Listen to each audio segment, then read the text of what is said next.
भीष्म पितामह का पराक्रम तो हमने महाभारत में देखा ही था। उनको रोक पाना किसी भी सेना के लिए नामुमकिन था। तो दोस्तों आज हम आपको बताते हैं कि भीष्म पितामह इतने शक्तिशाली कैसे थे। तो कृपया करके ये वीडियो अंत तक देखिए। यह उस समय की बात है जब एक राजा शांतनु नदी किनारे घूम रहे होते हैं तो उन्हें वहाँ पर एक स्त्री दिखती है। वह उस स्त्री पे मोहित हो जाते हैं और उनसे शादी का प्रस्ताव रखते हैं। वह स्त्री मान जाती है। वह स्त्री असल में और कोई नहीं गंगा होती है।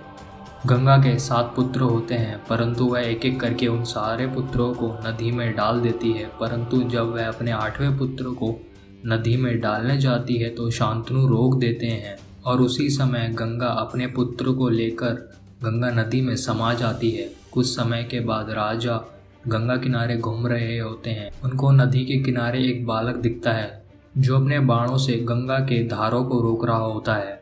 उसी समय वहाँ गंगा माता प्रकट हो जाती है और वह उन राजा से कहती है कि यह आपका ही पुत्र है। यह बड़ा बलवान और शक्तिशाली है। इसने परशुराम से धनुर्विद्या सीखी है और ये अस्त्र शस्त्र में निपुण है और इसका नाम देवव्रत है। यह कहकर गंगा माता वहाँ से चली जाती है।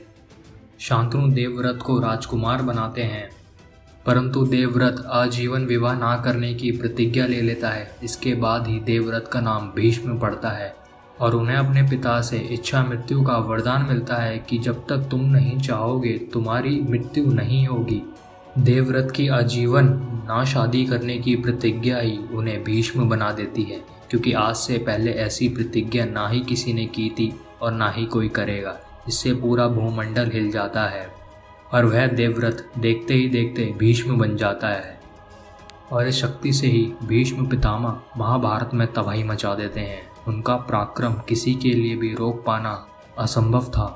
श्री कृष्ण जी जानते थे कि भीष्म पितामह का वीरगति की ओर जाने वाला मार्ग तो बंद है, तो वह महाभारत के 10वें दिन अर्जुन से कहकर शिखंडी को आगे कर देते हैं और फिर अर्जुन भीष्म पितामह पे बाणों की वर्षा कर देते हैं और उन्हें बाणों की शैया पर लिटा देते हैं। परंतु वह उस समय भी प्राण नहीं त्यागते हैं। परंतु महाभारत का युद्ध खत्म होने के बाद जब श्री कृष्ण जी उन्हें अंतिम विदाई देने आते हैं तो वह श्री कृष्ण जी से कहते हैं कि आओ केशव, मैं तुम्हारा ही इंतज़ार कर रहा था और इस धरा को छोड़ने से पहले मैं तुम्हारे दर्शन करना चाह रहा था।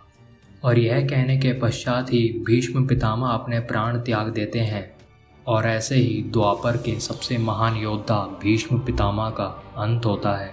दोस्तों आशा करता हूँ ये वीडियो आपको पसंद आया होगा। पसंद आया तो चैनल को सब्सक्राइब करना ना भूलें और लाइक करें और शेयर करें अपने दोस्तों के साथ। हम मिलते हैं आपसे अगली वीडियो में। Bye and take care.